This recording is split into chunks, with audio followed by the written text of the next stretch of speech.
Au nom du Père, et du Fils, et du Saint-Esprit. Amen. Bien-aimés frères et sœurs en Christ, bonjour. Jeudi 12 décembre 2024, jeudi de la deuxième semaine du temps de l'Avent, année liturgique C. C'est avec une grande joie que je vous retrouve pour vous partager la parole de Dieu que l'Église, dans sa sagesse infinie, nous donne pour méditation, pour nourriture spirituelle et pour entretenir notre âme.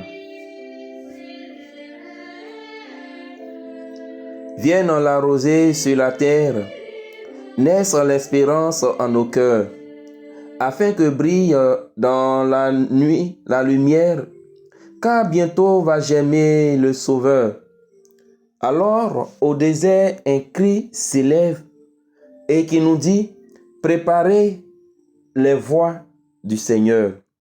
Oui, frères et sœurs, dans le désert aride de notre cœur, la voix du Seigneur retentit pour nous demander de préparer nos chemins, de préparer notre cœur.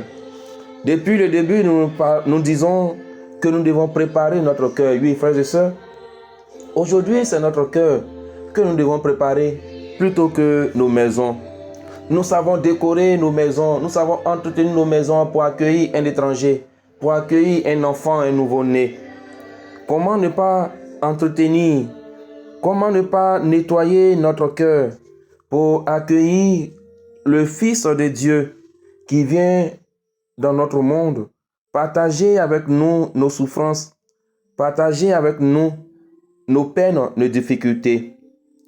Nettoyons, frères et sœurs, notre cœur, et cela par le sacrement de la réconciliation qui nous est donné en ce temps de l'Avent pour mieux nous préparer à accueillir le Fils de l'homme. Dans la première lecture, Dieu se présente comme le Rédempteur, le Saint d'Israël.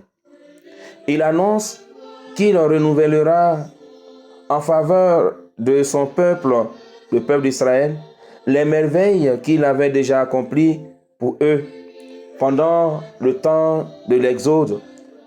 Et aussi, il promet de venir les délivrer une fois encore. Et cette fois-ci, la délivrance que le Seigneur veut nous accorder à tous, c'est nous sortir de l'exil du péché dans lequel nous sommes plongés. Il nous invite à vraiment lui donner notre cœur, à lui dire oui, pour qu'il puisse nous sauver, pour qu'il puisse guérir notre cœur et nous sortir de notre exil. Et au cours de sa marche, frères et sœurs, nous le savons, vers la Terre Sainte, le peuple d'Israël a fait l'expérience de la soif.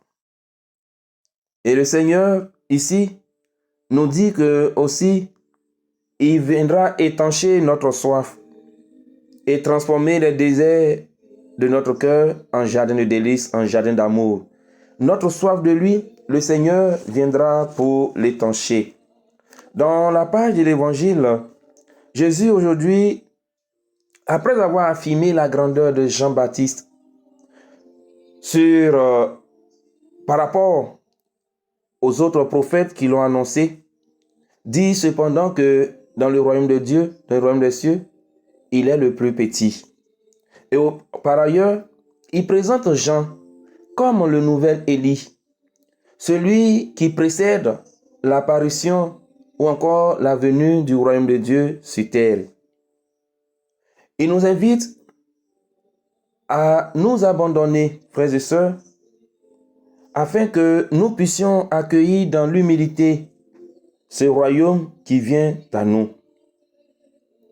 Que Dieu nous accorde cette grâce, que Dieu vous bénisse et excellente journée à tous. Amen.